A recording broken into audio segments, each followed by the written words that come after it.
Itachi, yo no te dije que podías entrar acá.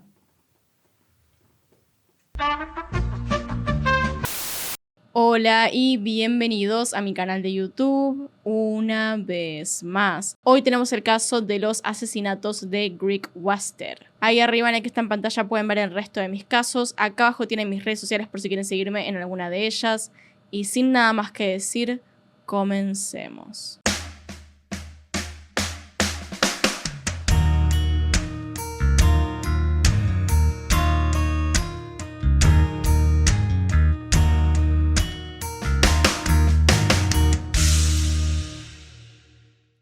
Para empezar a contar esta historia hay que comprender un poco sobre el lugar donde ocurre, Sudáfrica, más específicamente en Greg Wester, un pueblo rural situado a 200 kilómetros de la ciudad más cercana. Allí vivía la familia Steenkamp, eran dueños de 5 granjas con más de 100 años de antigüedad donde criaban ovejas. Deon Steenkamp se había casado por primera y única vez con Christelle, y la pareja tuvo 2 hijos, Don de 15 años y Martela de 14. Ambos eran padres cariñosos que criaban a sus hijos y se ocupaban de ellos, procurando pasar tiempo juntos, enseñándoles a cazar, a criar ganado y jugar deporte. Mientras Deon se encargaba más que nada de la granja, Christelle había comenzado un servicio de pastelería que operaba desde su casa, pero además era periodista freelancer para el diario provincial Volksblad.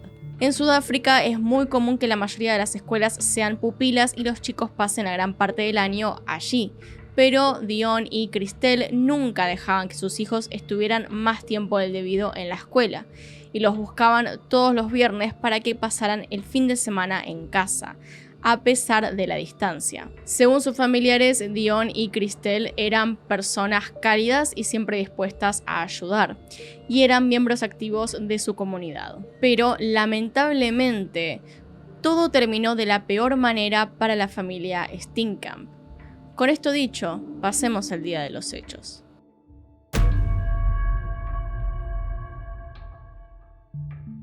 En la tarde del 6 de abril de 2012, Don, el hijo mayor de la familia Steenkamp, llegó a la estación de policía de Greg Wester en el auto de su padre, cubierto de sangre y gritando "están todos muertos".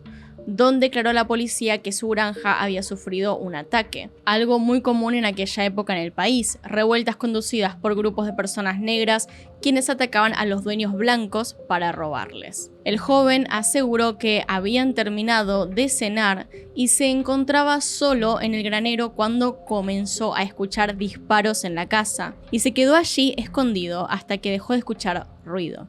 Luego procedió a entrar a la casa donde halló a sus padres ya muertos y a su hermana, Martela, de apenas 14 años, gravemente herida.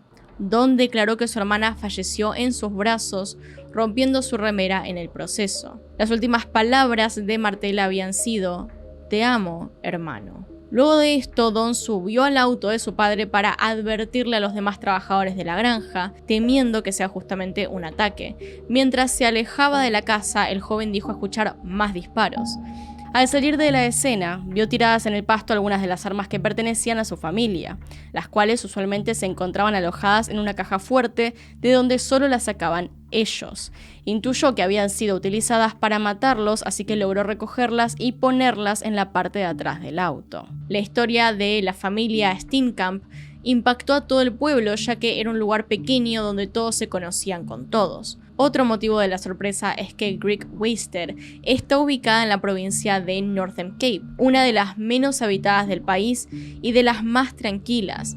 Los ataques a granjas eran poco frecuentes en aquel lugar. Aún así, lo primero que salió de las noticias fue que probablemente el crimen tendría motivaciones raciales. Se volvió una teoría muy fuerte porque, a decir verdad, no había mucho más para concluir en aquel momento. Al ser un crimen tan peculiar y violento, las noticias al respecto llegaron rápidamente al resto del país. Le echaron la culpa al gobierno, a la inseguridad Nadie llegó a pensar en lo rara que era la situación en general, pero de vuelta tampoco tenían tanta información como para trabajarla y hacer otro tipo de hipótesis. Y Don se encontraba en un claro estado de shock. Cuando llegó a la estación de policía, estaba usando unos shorts y había tirado su remera en un bebedero para animales. Se estaba limpiando frenéticamente la sangre que le quedaba en los brazos y en el cuerpo en general con el agua de ese bebedero. Hacía frío, él estaba helado y no podía dejar de hablar acerca de la incertidumbre de su situación. ¿Qué haría ahora que su familia ya no estaba? Su padre le enseñó todo lo que sabía. Don no tardó en contactar al resto de su familia él mismo, ya que para sorpresa de la policía, que en aquel momento lo estaba cuidando, todavía tenía su celular consigo en el bolsillo. Se pudo comunicar con un primo de su padre, quien vivía en otra granja fuera de la ciudad, y después llamó a sus abuelos. Mientras tanto, él seguía en shock, pero no lloraba. Luego de poner atención en lo que decía, se concluyó que era una situación peligrosa y debían ir oficiales armados a la escena, teniendo en cuenta, por supuesto, que todavía podrían estar él o los culpables allí. Mientras tanto, Don fue entrevistado y sacaron una muestra de debajo de sus uñas, lo cual suele ser útil para encontrar ADN o residuos importantes. Porque recordemos que así como había llegado era tal cual una gran evidencia del crimen. Su cuerpo entero podía llegar a tener pistas. En la casa de la granja había sangre y agujeros de bala por todas partes. El teléfono estaba descolgado y cubierto de sangre también. Junto con esta investigación de la escena también se desplegaron varios equipos, algunos con perros, otros buscando huellas o signos de perturbaciones, pero además algunos oficiales estaban designados para encontrar testigos. Los oficiales de a pie trabajaron en conjunto con un helicóptero cuya tarea era ver si por encima de los terrenos aledaños había alguna persona que pudiera parecer sospechosa, buscando gente huyendo, tal vez en algún auto a alta velocidad, lo que fuera. Cuando se empezó a registrar la escena del crimen, las armas y los cuerpos, la historia comenzó a llenarse de interrogantes. Para empezar, las pericias de las armas confirmaron dos cosas contradictorias. Por un lado, se pudo asegurar que la escopeta y el revólver habían sido los que utilizaron para asesinar a Dion, Christelle y Martella, siendo el revólver utilizado primero y luego la escopeta. Esto es una clara contradicción contra la declaración de Don, quien aseguró escuchar más disparos mientras se alejaba de la granja. ¿Cómo pudo haber encontrado las dos armas homicidas si la escopeta se usó luego de que él se alejó de la granja? Además, esto implicaría que el asesino estaba en la casa todavía. Entonces, ¿por qué no lo mató a él en aquel momento? ¿O por qué no lo persiguió? ¿No lo vio? Esta es una de las primeras incongruencias de la declaración del joven que pudo ser constatada con las pericias policiales. La segunda, de la que les hablaba, vino cuando se hizo un peritaje de la casa. Era claro que la familia había terminado de cenar minutos antes del ataque, pero no había señales de que ninguna entrada fuera violentada ni de que faltara nada en el hogar. Generalmente, en los ataques a granjas, suelen robarse dinero en efectivo y otros elementos importantes, pero en la casa solo faltaba un cuchillo de cocina. La caja fuerte, de donde se habían sacado las armas, las cuales dejaron en la escena, seguía llena de las pertenencias importantes de la familia.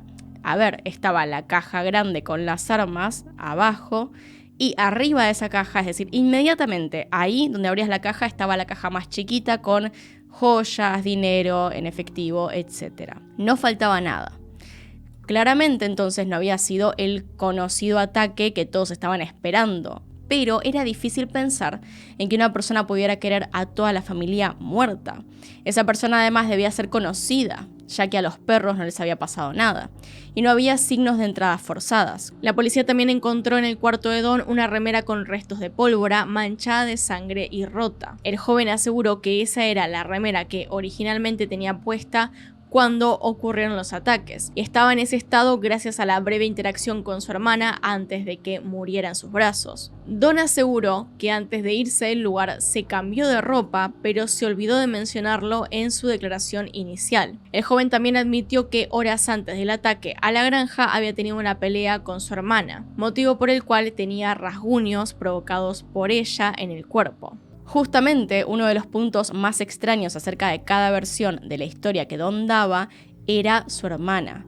Otro ejemplo de esto fue el teléfono. Él había llegado a la estación de policía con su celular, con el cual pudo comunicarse con su familia, pero no llamó a emergencias, no llamó a nadie, pero a ninguna persona, ni siquiera a su familia, a un abuelo, a alguien que se le haya ocurrido en el medio de todo eso. No llamó a nadie.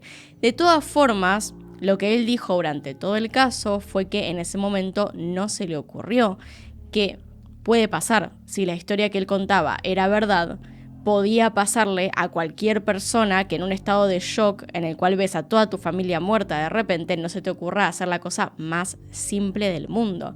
Y esto no importa quién seas o qué pienses que puede pasar en un estado de emergencia, no lo sabes hasta que te pasa. Lo mismo cuando se dice correr o pelear. Vos por ahí pensás, en una situación de emergencia, en una situación en la cual me estén atacando, voy a atacar de vuelta. Sin embargo, a muchas personas les pasa que se congelan o incluso corren. Lo mismo pasa con este tipo de acciones. Puedes decir, llamo a emergencias, o ni siquiera se te ocurre que tenés el teléfono en el pantalón. Por ese lado, no era tan extraño. Según él, había entrado y su hermana había muerto en sus brazos, pero había estado un buen rato viva. Entonces también lo que se cuestionaba desde un principio era que si bien tal vez no encontraba su teléfono, su celular, había un teléfono de línea en la casa, que este se encontraba, de hecho, más o menos a 1 metro de donde estaba el cuerpo de la joven. Pudo haber llamado para pedir ayuda, según lo que él contaba, según el tiempo que pasó y las posibilidades que tuvo, pudo haber llamado a emergencias. Sin embargo, no lo hizo. En todo momento, Don se mostró como una víctima trágica de los hechos ante su familia, quienes por supuesto lo recibieron con los brazos abiertos. Ellos no tenían las sospechas de los investigadores y solo pudieron ver al sobreviviente que les había quedado. La clave del misterio recaía en Martela por varios motivos. Para empezar, a diferencia de sus padres, su cadáver mostraba evidentes signos de haber sufrido una muerte violenta. El padre de los adolescentes había recibido 3 disparos del revólver, en el hombro derecho, detrás de la oreja y en el pecho. La madre había recibido 2 impactos, uno detrás de la cabeza y otro en la espalda, el cual le terminó por atravesar el abdomen. Sin embargo, era el cuerpo de Martela el que se encontraba en peor estado. La joven tenía 2 impactos en el torso y 2 en la cabeza, los cuales desfiguraron por completo a la joven. Martela también había recibido reiterados impactos en la cabeza provocados por la culata del revólver. La policía también pudo constatar que la adolescente pudo salir de la casa brevemente para intentar huir, aunque luego regresó al lugar para llamar a la policía antes de finalmente fallecer. Más precisamente, Martela logró esconderse a los pies de un árbol que se hallaba a metros del granero donde Don, según él, estaba escondido. Es imposible que, debido a las distancias, Don no haya escuchado cómo su hermana era atacada a metros de él. Los expertos también aseguraron que Martela debía estar muy débil antes de fallecer, lo que hacía prácticamente imposible que rompiera la remera de su hermano como él declaró que ocurrió. Las autopsias del cuerpo de Martela aseguraron que la joven peleó brutalmente con su asesino antes de ser herida con el revólver debajo del árbol. Aquello no fue lo mismo que ocurrió con sus padres, a quienes les dispararon en el acto.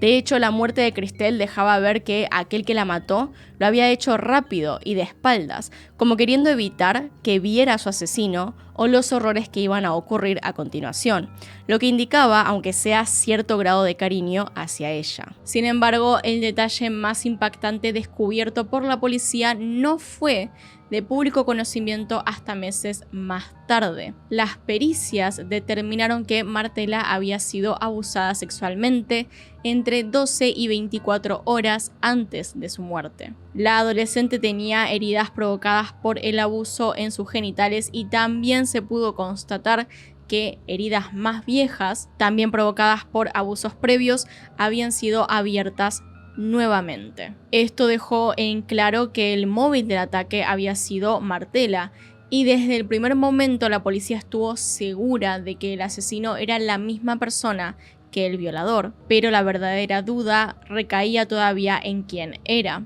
Al registrar la granja, la policía no halló huellas dactilares que no pertenecieran a ninguno de los miembros de la familia. Lo mismo ocurrió con las armas homicidas.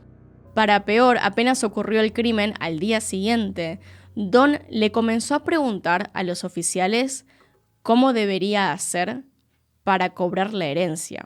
Su familia tenía mucha plata y él estaba preocupado por justamente recibirla de alguna forma. ¿Cuáles serían los pasos a seguir para poder tener todo ese dinero? También hizo varias preguntas más y habló mucho. Parecía feliz de lo rápido que había manejado el auto de su padre luego de huir de la granja aquel día. Se jactaba de lo rápido que había ido. A pesar de todo esto, en un inicio la otra hipótesis que se comenzó a manejar era que Don se había enterado de que era adoptado y que en un arranque de ira decidió matar a toda su familia. También se habló del padre de Don, quizá él había matado a la familia entera, incluyéndose, para luego dejar vivo, tal vez arrepentido, a su hijo. También dijeron que tal vez había sido una especie de ritual. Los rumores corrieron. Les recuerdo que, para colmo, Don era menor de edad para ese entonces, por lo cual los detalles del caso fueron cuidados con extrema delicadeza. Tomando en cuenta la locación de los cuerpos, las pericias de la zona y las heridas, la policía pudo reconfigurar los pasos del crimen. El asesino atacó en la cocina y le disparó primero a Christelle, quien estaba de espaldas, y luego a Martela, quien logró salir de la casa mientras sangraba. El padre de la familia intentó acercarse y detener al asesino antes de recibir el impacto final que le quitó la vida. Luego, el asesino salió a buscar a Martela para atacarla brutalmente debajo del árbol. Tras este hecho, el asesino regresó a la casa a buscar el rifle con el cual volvió a dispararle a todos los cuerpos. Martela, todavía viva, logró entrar a la casa e intentó llamar a la policía cuando recibió los impactos de la escopeta, los cuales finalmente provocaron así su muerte. Ya sin más posibles rutas para tomar ni teorías por hacer, la policía tuvo que decantarse por la última opción que tenían de posible sospechoso, la que no se querían imaginar: Don, el único sobreviviente del ataque, un adolescente de apenas 15 años. Las múltiples pruebas recién nombradas, sumado a sus declaraciones contradictorias y endebles, hacían de Don el más obvio sospechoso. Que el adolescente fuera el asesino también lograba encajar con la teoría de que el móvil de la muerte era el abuso sexual de Martela. Los investigadores sostenían que Don había abusado en reiteradas oportunidades de su hermana menor en los breves momentos donde estaban juntos en la casa. Martela fue abusada por última vez el 5 de abril. Y ya cansada, amenazó con contarle a sus padres. Tal vez para evitar que hablara o justo después de haber contado la historia, Don atacó a toda la familia. Más allá de las evidencias encontradas en la escena del crimen, otro motivo para sospechar del adolescente era la actitud. Jamás se lo vio llorando o angustiado, sino que mantenía una expresión sin sentimientos en su rostro. No mostraba, si es que le dolía, su reacción ante ese dolor. Sus profesores y compañeros de escuela aseguraron que, tras el brutal crimen, Don dejó de ser un chico tímido y reservado y pasó a volverse creído, demostrando incluso que le agradaba la atención que estaba recibiendo, sobre todo por parte de las chicas. Los investigadores intentaron encontrar otras explicaciones o sospechosos del crimen, ya que se rehusaban a creer que aquella era la explicación de la historia. En un momento se sostuvo que tal vez era el padre de la familia el abusador de Martela, ya que en líneas generales el motivo por el cual un menor de edad asesina a sus padres es debido a abusos físicos y sexuales. Sin embargo, múltiples declaraciones de conocidos de la familia y hasta del propio Don aseguraron que los padres de los adolescentes no eran abusivos de ninguna forma contra ellos. Y en todo caso también asumimos que Don en algún momento lo declararía, al menos como excusa. En el tiempo que los investigadores tardaron en llenar el caso con toda la evidencia posible, Don había regresado a la escuela pupila y vivía junto a sus compañeros, tratando de recuperar su vida normal. Pero cuando se dio a conocer que había un menor de edad implicado en el crimen que podía ser el sospechoso, todo el mundo, todo el resto de los padres apuntaron hacia él. Finalmente le pidieron que dejara la escuela. El resto de padres dudaba de su comportamiento. ¿Qué pasaría si un día quería matar a sus compañeros? no podían arriesgarse. Sin embargo, el joven logró volver al colegio al poco tiempo por razones desconocidas. Don fue detenido con 16 años y su identidad fue mantenida en secreto ante los medios hasta su cumpleaños número 18. Teniendo en cuenta el contexto y todo lo que había pasado, se decidió que no había razones para dejarlo detenido mientras se llegaba a la etapa del juicio. Pero ya se sabía quién era el sospechoso principal de la policía, o por lo menos su familia tenía una idea. Don fue dejado al cuidado de una persona de confianza de su familia, como decía el testamento de sus padres, pero esta persona no podía hacerse cargo de los gastos que el juicio requería. Este es un número estimado, pero estamos hablando de más de $1 millón que este tutor no tenía. Es por esto que no le fue recomendado adoptar al joven y simplemente seguir siendo un tutor legal. El abuelo era quien realmente se estaba encargando de pagar las tarifas de abogados carísimos para poder ganar. Lamentablemente él falleció y esto supuso un problema. Los abogados no querían trabajar sin paga y las hermanas de Dion, el padre del sospechoso, no querían hacerse cargo porque, francamente, no tenían la plata. Debido a las leyes sudafricanas, Don tuvo que recibir parte de su herencia para que el juicio pudiera ser efectuado. Sin embargo, la corte no le permitió acceder a la herencia de sus padres y tuvo que recibir el dinero del testamento de sus abuelos. Otro problema fue la edad de Don durante el ataque, ya que era menor de edad y eso le daba ciertas protecciones y garantías. Sin embargo, tras cumplir los 18 años, quedó a cargo del juez del caso la decisión de cómo juzgarlo y cuál sería entonces su sentencia. Para el juicio se analizaron los teléfonos de las personas dentro de la granja aquel día, es decir, los de Don y su familia. Esto es importante porque con los celulares, más los informes de la línea telefónica, se podían ver los horarios en los cuales la familia estaba activa y la diferencia con el testimonio del único sobreviviente, quien claramente estaba mintiendo. Muchas veces, en casos como estos, donde se intenta analizar lo posible de una historia, se hacen pruebas físicas. Es por esto que uno de los agentes hizo el intento de realizar el recorrido que declaró Don sobre el día de los asesinatos. Esto era ir hasta el cuarto del joven, correr hasta el granero donde dijo haberse escondido, correr hasta la entrada y, claro, hacer el recorrido en auto hasta la estación de policía para ver cuánto tiempo tomaba cada una de estas cosas. Para no fundirles la cabeza con detalles, hagámoslo fácil. Don contó una historia en la cual él se esconde de los disparos y sale para ver a toda su familia muerta. Corre hacia la puerta, se lleva el auto y llega después a la estación de policía en unos 15 minutos. Más bien, según su versión de los hechos, tendría tan solo 13 minutos para llegar. Después encima añade que se cambió de remera en la casa. Los mensajes de texto más las pruebas físicas hechas hacen que su historia fuera imposible en ese lapso de tiempo. El tiempo que tardó apuntaba a que no había estado en el granero cuando sucedieron los asesinatos. Era imposible. Incluso si iba en el auto extremadamente rápido, serían unos 20 minutos de viaje como mínimo. Era imposible con los 13 minutos que le quedaban viendo los registros de teléfonos, porque digamos, toda su familia había estado haciendo algo.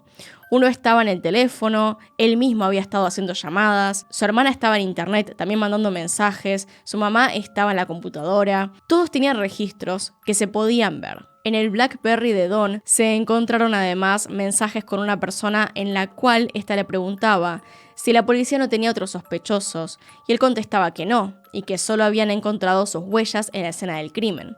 Sin embargo, él jamás podría saber tal cosa, ya que en ese momento todavía no se había hablado públicamente del tema y nadie le daba ese tipo de detalles a él. La única verdadera forma de conocer esa información es saber que él era el asesino y que nadie más había estado dentro de la casa aquel día. Por lo tanto, no habría huellas de un sospechoso. Igualmente en el juicio se dio a conocer que había varias huellas de muchas personas, lo cual dificulta un poco más la búsqueda, pero esos eran o los policías o la gente que trabajaba también en la granja y en la casa. También se habló del residuo de pólvora encontrado en la remera de Don. Este usualmente queda en las manos de la persona que dispara un arma y es fácil de lavar del cuerpo, pero no tan fácil de sacar de la ropa. A la vez, una persona puede tocar a otra y que le quede el residuo en la piel. La pregunta era si quizá alguien en la familia disparó un arma. De esa forma, Don podría haber tocado a su hermana, por ejemplo, y así haber llegado a tener el residuo encima. Pero no, ninguna de las víctimas mostraba evidencia de haber disparado. Durante el juicio, Don declaró mucho más, respondiendo a las preguntas que le hacían. Aquel día, cuando la familia volvió a su casa en la granja, comieron el almuerzo y Don se fue a cazar con el rifle de su padre mientras los demás miraban televisión. Dijo también que él tenía acceso a la caja fuerte que contenía las armas y el dinero de la familia siempre. Luego de regresar el rifle a la caja fuerte, dejó las llaves encima del tocador y fue a practicar equitación con su hermana. Juntos se fueron hasta lo que Don describió como detrás de una montaña. Cuando regresaron, se sentaron a ver televisión. La madre de Don le pidió que dejara un disco duro de la computadora en la caja fuerte. En ese momento, él dice no recordar si la dejó cerrada o abierta una vez guardado el disco. Un tiempo más tarde, en el mismo día, dijo que finalmente se levantó y salió de la casa por la puerta trasera. Fue al granero y en el camino intentó llamar a su mejor amigo, pero no obtuvo respuesta. Fue en ese momento que escuchó los disparos y se escondió. 6 disparos en total que provenían de su casa. Salió cuando estos terminaron, cuando había silencio. Acá entramos en un problema porque él dice que se va a la casa, se cambia de remera como si no hubiera nadie peligroso dentro, digamos. Esto encima después de ver morir a su hermana supuestamente en sus brazos. Dice además que cuando se está yendo al granero de nuevo, por alguna razón, escucha disparos pero que esta vez son más suaves. Pasó un tiempo más entonces escondiéndose en el granero. Después salió a buscar el auto y se llevó consigo las armas, como les dije. Así que se detuvo, bajó del auto y se fijó que estuvieran descargadas las armas, se las llevó porque no quería que se quedaran ahí y para que cualquier atacante que pudiera verlo supiera que estaba armado. Eso es lo que él dijo. En todo esto también le preguntaron qué pasó con los perros y él dijo que la familia tenía 4, pero que no les prestaban atención porque le ladraban a cualquier cosa. Sin embargo, hay testigos que hablaron previamente que dijeron que en realidad los perros estaban muy atentos a los movimientos de extraños, por lo cual era raro que un grupo de personas entraran a robar o matar porque sí, sin ser detectados. Le hicieron suficientes preguntas sobre detalles casi mínimos como para confundirlo. Don admitió que su historia no tenía mucho sentido después de ver las fallas en los horarios que él describía. Además, le había contado a diferentes personas diferentes versiones de la historia, así que no se podía negar que tenía una actitud muy sospechosa, y las pruebas eran en ese momento más que suficientes para hacer una hipótesis. Finalmente, Don Steenkamp fue declarado culpable por los cargos de triple asesinato, abuso sexual y obstrucción de la ley. El juez aseguró que el adolescente no solo premeditó los asesinatos de su familia, sino que además los planificó y llevó a cabo con total intención de asesinar. Según el juez, este hecho también hacía obvio que Martella había sido abusada y que todos los encuentros sexuales con su hermano habían sido realizados en contra de su voluntad, y ese era el motivo por el cual tuvo que ejecutarlos a todos. Como ya dije, según la ley sudafricana, al cometer los crímenes siendo menor de edad, la sentencia del culpable quedaba a cargo del juez. En aquel país, la pena máxima para los crímenes de asesinato y violación son 25 años. Don recibió entonces en total 14 años de prisión por el abuso sexual de Martella, 20 años por cada uno de los asesinatos y 4 años por interferir con la justicia. Sin embargo, se determinó que todas estas sentencias se cumplieran al mismo tiempo de manera correlativa, por lo que en total pasará 20 años en prisión, condena que está cumpliendo actualmente. A pesar de haber sido comprobado como el responsable del crimen y de que se encuentra preso por esto mismo, Don Steenkamp jamás admitió haber abusado de su hermana o haber matado a su familia. Hasta el día de hoy solo se conoce la versión de los hechos reconstruidos por la policía, ya que él jamás expresó qué fue lo que ocurrió exactamente en los últimos momentos de la vida de sus familiares. Pero bueno, eso es todo por hoy, ese es el video, no tengo más información que darles, así que hasta acá llegamos. Acá están los Patreons y los miembros del canal, gracias por apoyarme a través de esas plataformas, y sin nada más que decir, acá tiene un video nuevo, acá tienen un video recomendado, se pueden suscribir haciendo clic en mi cara y nos vemos en otro video. Adiós.